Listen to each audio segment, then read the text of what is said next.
bit more about the heart this morning.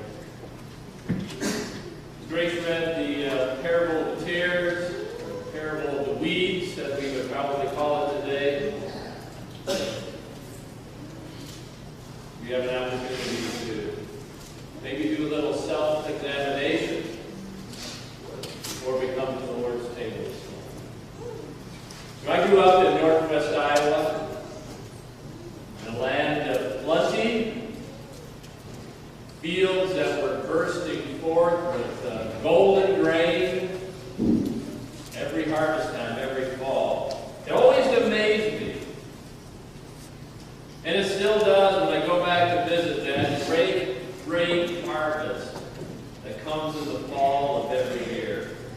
Rain so abundant, thousands upon thousands of bushels per field, millions upon millions of bushels per county.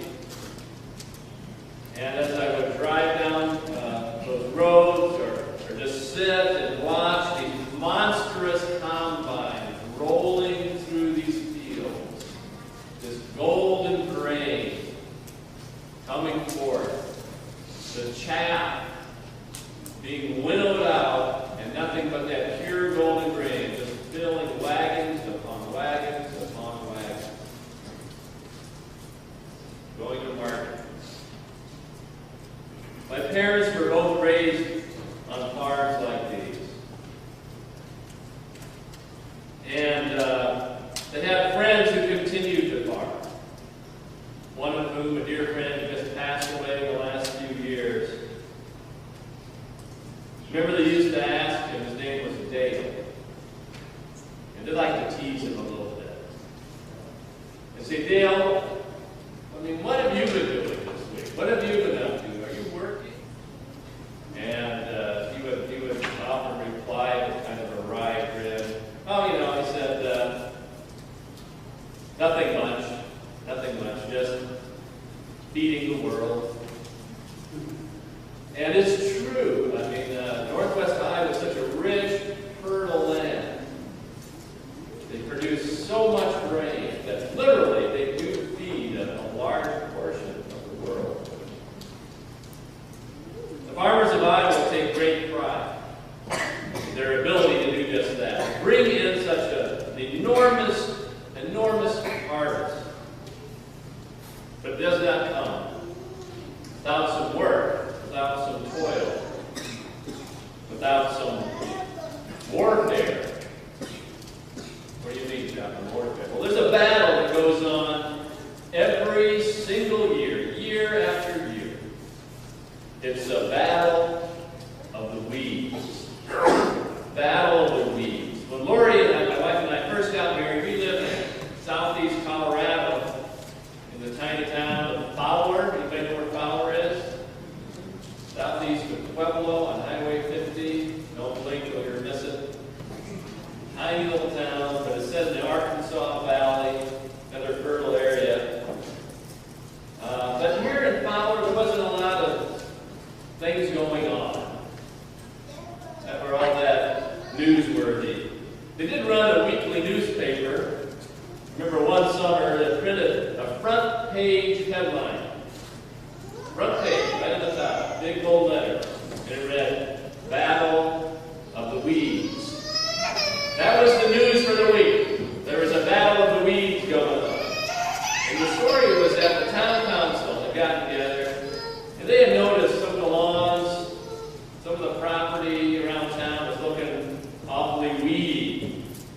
And so they were going to get serious about this, and they were imploring the citizens of that little town to eradicate the weeds in their lawns. In fact, they were so serious about this that the headline for the next week was, guess what? Battle of the Weeds, ... continues. And that story detailed just how deadly serious they were about this. They had appointed the town sheriff, Curly Hawkins, who bore a striking resemblance to Barney Fife.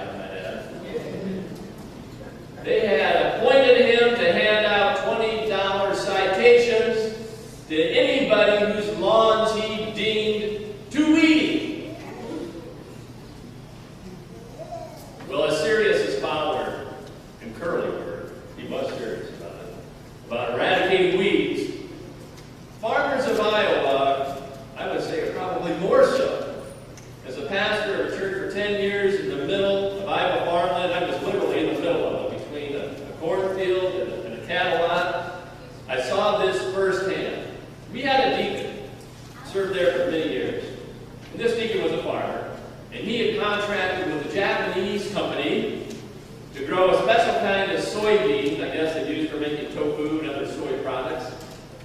And part of the agreement was that he used no pesticides or herbicides, no chemicals to kill the weeds in his fields.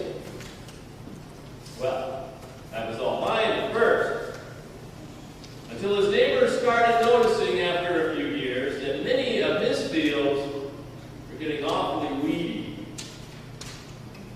You might think, well, that's no concern of theirs, right? Wrong.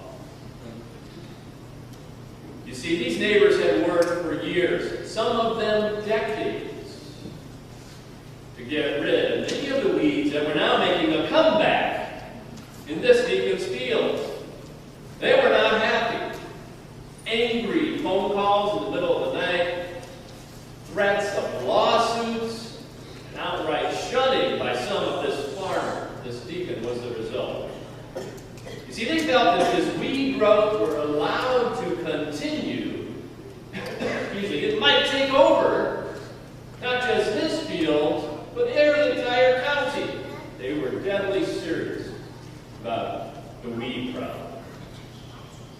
Back in the 60s and the 70s, when I was growing up in Iowa, it was customary for farmers in the summer to hire crews to go out and walk beans. Anybody here know what it means to walk beans? I don't see any hands.